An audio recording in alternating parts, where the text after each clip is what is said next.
Bine ați venit la interviurile noastre din Parlamentul European. Sunt Dan Alexe și de această dată ne aflăm în Parlamentul de la Strasbourg, care este cel principal, cel de la Bruxelles, fiind preferat de eurodeputați, însă sediul oficial este aici la Strasbourg. Îl avem ca invitat pe domnul Petras Auštrevičius din Lituania, care este un politician liberal și foarte mult specializat în tot ce este Moldova, Ucraina și Europa de Est.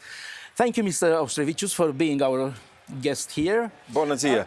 Bună My ziua! pleasure. Bună ziua! Laba My diena, pleasure. laba Laba diena, laba diena. You've been a parliamentarian, Europarliamentarian for 10 years already. So you've been a rapporteur for Moldova. Sure. And in charge in the delegation for Ukraine, foreign affairs, and everything that has to do with war and what happens on the Eastern Front. Not because of me. No. But you are at the front of the opposition among the Eastern European countries, together with Poland. Yes. The Baltic countries are the most active in what happens today. Yes. And we've seen that in the last days, the Parliament approved a package, financial package for Moldova of 1.9, let's say 2 billion, almost 2 billion euros. That's huge for the next 2 years, I think, until 2027. And why this generosity for Moldova? Well, I have to explain you why is that. I mean, European Union is a family based on values, but as well on solidarity. And once we see that our partners who want to become part of us, because Moldova is a candidate country, I hope Moldova will start negotiations this year under the Polish presidency. I see very good chances. I mean, that is until July. Yes, it's until July. Moldova is doing a good progress. Full respect, appreciation for this. So then, definitely we try to assist our partners, especially when we see that third parties, external forces, in this case, let's be frank and very concrete, Russian Federation, yes, a big evil, a very big evil, tries, to, circumvent, tries to, impose own system, own order on Moldova. And definitely our response is to assist partner country Moldova with a big amount of money, very big amount of money. It makes, to my calculations, almost 1/3 of Moldova's budget. Yes. It's a lot, but I hope and we hope that this money will be used for best of Moldovan people, resist all the pressures from outside and reform inside. You have been very frank. You named the Russian Federation and you said it's the big evil. Does this kind of language make its way in the official discourse here in the EU? Increasingly. 10 years ago, I was rather alone speaking this kind of a language. People look at me, even in my group, they said, "Are you Russophobe?" No, I am Europhile because I want, to protect Europeans, European culture, our lifestyle, and those who oppose, and I know that Russians oppose Europe and European life fundamentally, from the first letter in an alphabet till the very last one. Although it had been invited to have a special status together with the EU, NATO, and still it wasn't enough, apparently. They've been given a lot, but they had a different plan. They had a different plan, and they have a different plan for Europe. They want to conquer, to have control over Europe. Would you say that this started with Putin? Because Yeltsin had a totally different attitude, apparently. Last years of Putin was already something different from Putin number one. So we saw it increasingly diverging from promises to be democratic, open, kind of European state. So then they started to question, is it really Russia a European state or Asian state and so on and so forth. And Putin, of course, he hammered all things. It started with the Munich discourse at the conference in Munich in 2008, if I remember well. Probably it was a moment when Putin allowed himself to challenge West openly. And it wasn't taken to the word. Everybody thought it's rude but metaphorical. Yes, because there was a strong belief on the side of the West in general that by trade, by offering some political cooperation, by inviting Putin for, anniversary, for a wedding, building pipelines, you might change Russia. Never. Never. You have the advantage of having grown as an adult in the Soviet Union. You speak the language, but mostly you know the mentality, as does Kaja Kallas, the chief of the foreign affairs in Europe, and maybe also Donald Tusk from Poland. Truly so. Would you say that Moldova is the next target, knowing the Russian mentality and the way they envelop things, having a precise plan in mind? Moldova is the target, not next. After Ukraine? Yes. I think it was well pre-planned long ago. Why Transnistria was established? Let's be frank. It's not because of Transnistria. Almost 30 years ago. Exactly. They had plans, they had strategy. At that time, Europe was wondering what is going on. I mean, maybe we have to, to have some soft projects. To accommodate. To apologetically, try to invite them for what? What? I mean, if you invite a wolf into a farm of sheep, wolf will be a happy one. Emmanuel Macron had also a very direct language a couple of days ago when he named Moldova as the next target. Also Romania, he said. Sure. He didn't say anything about the Baltic countries. You come from Lithuania. You have I don't know if it's a privilege or just an exotic detail, but you are the only European country, EU country, that has a border with Russia to the west. Yes. Because of the Kaliningrad, Königsberg enclave, the city of Kant. Exactly so. So aren't you afraid that you are also among the next targets? Because you have a Russian-speaking minority. Okay, in Lithuania, it's small. It's maybe 5%, 6% of the population. But in Estonia, it's almost 1/3, or at least 1/4 of the population. So what are your feelings and how do you prepare for the next stage? So we very openly and frankly understand that Russia is an aggressive state. It's imperialistically minded. It doesn't, respect borders. We're ready. We're preparing. So we're trying to increase our deterrence capacity. We are now spending 4% from GDP on defense. It's already not so small amount of money. We achieved something. We have increased in our armed forces more than 20,000 now. So we have reserve, which is in preparations every time. We have paramilitary organization. I am a part of this. I am proudly. It's a rifleman. And it's a tradition as well for you. It is a tradition. I mean, we are based on tradition. So that's why, we are serious.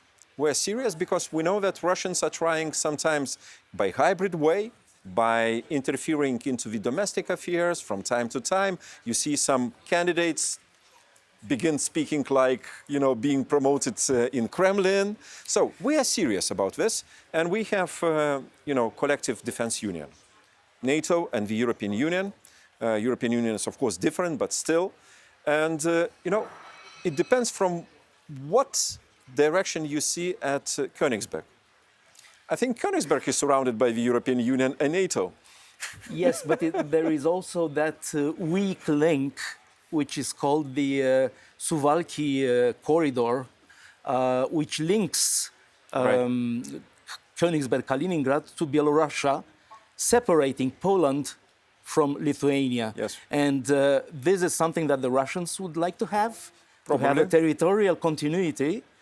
But it's also eerily reminding of the Danzig corridor that Hitler wanted to have through Poland to the same Kaliningrad. Isn't this ironical? Could be so. I mean, history repeats itself. I fully agree with you. But, we have learned from history as well. And as I said, we are preparing, so we are ready. It will be not just a military parade. Forget this. I mean, Russians, if they are with Belarusians, by the way, they are, having this agreement on joint kind of the military support if they decide. Also installing nuclear weapons. Exactly so. But it will be a serious situation. And I would not wish, for them to start. I mean, they will face something what probably they didn't see even in 1940. Speaking of nuclear weapons, there was some talk about some weapons being based in Kaliningrad, like Iskander carrying nuclear heads. And do you share information about this with the Western allies? It's a public secret. Russians have placed Iskanderis in Kaliningrad, I would say, good 15 years ago. Was nothing about Ukraine, not yet open confrontation with West, but Kremlin, step by step, was increasing pressures and, kind of conflict atmosphere in that region. And preparing a long-range plan. Exactly so. Let's get to end back to Moldova. Right. At every report, every year about Moldova's progress, we see the same reproaches, the same accusations, like, okay, Moldova did some progress, but it has to still to fight high corruption and improvement in justice and so on. But when you look at the details, Moldova did arrest some high officials. Some are on the run, like Ilan Shor, who lives in Moscow, like Plahotniuk, the magnate who ran away, and he's under international research. Why do we keep seeing these same accusations every year to Moldova? High corruption, justice, and so on. Corruption has different layers. I think Moldovan leadership, and I praise Maia Sandu highly, her position in power was very key for later success. We trust her. I mean, she speaks a European language. I mean, we understand each other. She is good in explaining things, and she is very good in probably bringing things to Moldovan people, what she heard in the West. But on the highest levels, I think Moldova did well, really eradicated key persons, systematic, approach which was previously legalized in Moldova, let's be frank. It was systematic, deep, long-term corruption in Moldova. Country was divided by economic sectors, by zones of influence, and under the carpet, everything went smoothly, silently, and those big, bosses were very, very happy. It's done to a great extent, but middle level and probably daily life still needs, to be cleaned out from corruption. It will take time. I mean, it's not one only disease of Moldova. Look, other countries Ukraine are facing... as well, and Ukraine as well, and and even EU countries like Hungary. It happens to see it. So that's why, we want to see Moldova as a strong state. My message to Moldovan leadership and people and the government is strengthen state authorities. State building for Moldova is number one. Capacity, expertise, really patriotically minded people in high positions, in middle positions are key. Because we need certain time, to push things forward. And then I'm sure Moldovans will see no way back. And those votes for West or and East will be already forgotten. Can you make a prediction? Because they think, and it's repeated even by the former commissioner for enlargement, Oliver Varhey, the Hungarian.